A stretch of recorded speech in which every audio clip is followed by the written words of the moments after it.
Hey guys, Braden Maurer here. In this video today, what we're going to talk about is emotional eating, stress eating. So if you are a Christian and you have a history of this or you're currently dealing with emotional eating, today I'm going to tell you a little bit about my story and how I overcame emotional eating and what you can potentially do to overcome emotional eating in your walk. Before we get into this, I want to share a little bit about my story of emotional eating. So, a lot of mine was self induced. I competed in bodybuilding for about 6 to 7 years.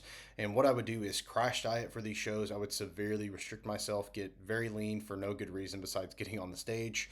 And what that led to was very intense cravings. I was very food focused. And even after the fact, even after I put body fat back on and got to what you would perceive as regular and healthy again, mentally I just was not there. I had a very skewed relationship with food. It was an outlet for me, as many other substances were. So I know what it's like to emotionally eat and constantly think about food when I'm very stressed, or say the end of the day is coming. I've had such a long day. I'm really looking forward to a big meal. And oftentimes it was healthy food, but I was so food focused and so focused on that food. And it would bring me comfort in that moment. Like, wow, everything's fine. But what that led to was a lot of guilt, frustration. I even became overweight in the process, and I just really wasn't happy with this, and I knew something was lacking. So the first thing I did is I asked myself, okay, well, why do I eat food in the first place? Food is fuel. We eat for nourishment and not for pleasure. Not to say that we can't enjoy the foods that we eat, but remember that the food that God put on this earth, it has a purpose. Anytime we eat or drink, it should be for the glory of God, right? And nurturing nourishing the temple in which the Holy Spirit dwells in, that is honoring to Him. So anytime that we pick up food, we need to make sure that it has a purpose when it goes into our mouth, right? So I often think about how I feel when I eat food in the first place. Like, what am I doing here? I think about how I perform well, cognitively, physically, how I recover, the energy that I have throughout the day. That's what I think about more rather than, okay, well, the Pop Tarts popped in the microwave with some butter. Yeah, it tastes amazing, right? But I feel like trash afterwards. I'm not necessarily eating for nourishment at that point. It's more about pleasure and more for the moment. And again, then comes the guilt because this cycle continues to repeat itself. So first thing that we need to do is establish, okay, food is fuel. We eat to nourish our bodies and not for temporary highs. But again, I'm not saying that you can't enjoy your food. That's not where I'm getting at all. But remember, we eat for a purpose and not for pleasure. The second thing we want to do is just not make food a big deal. Going back to the first point, it's fuel.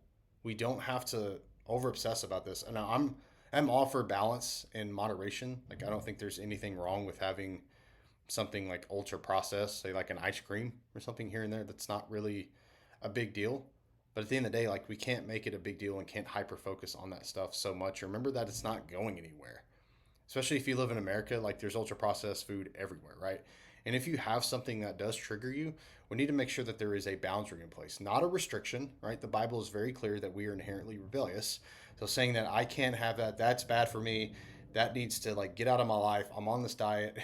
You're making it a lot harder on yourself. So what you can do, an easier way to say no is saying, you know what?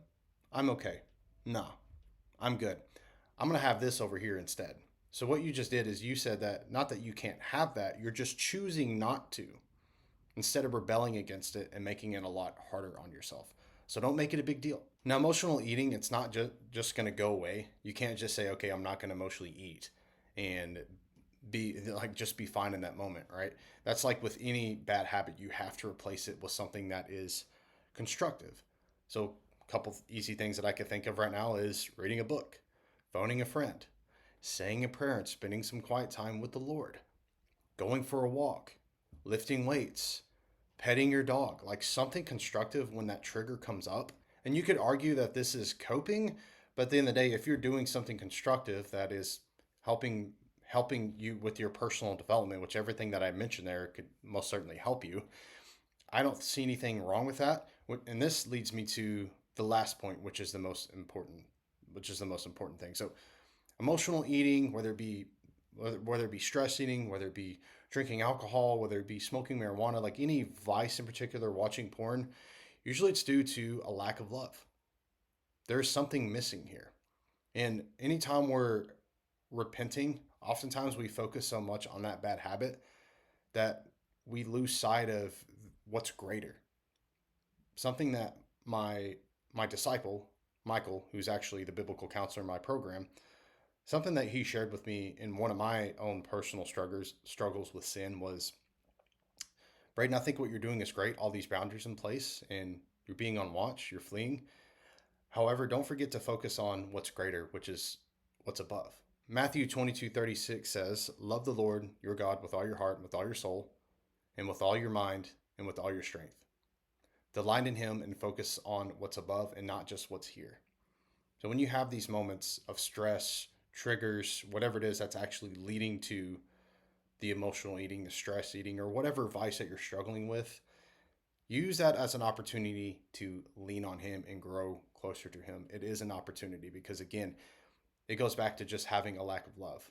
God is love. He is there for you. Lean on Him during these times. I appreciate you taking the time to watch this video. I hope you found value in it. If you are someone who is struggling with emotional eating, I hope that you can take something today and apply it with your current walk in your health and wellness. Now, if you would like further assistance with overcome emotional eating, getting to a healthy weight, finding a Christ-like approach to fitness, booking a call with me. We'll have an open conversation about where you're at currently and ultimately where you're trying to go. Thank you again for taking the time to watch this video. Stay healthy and God bless.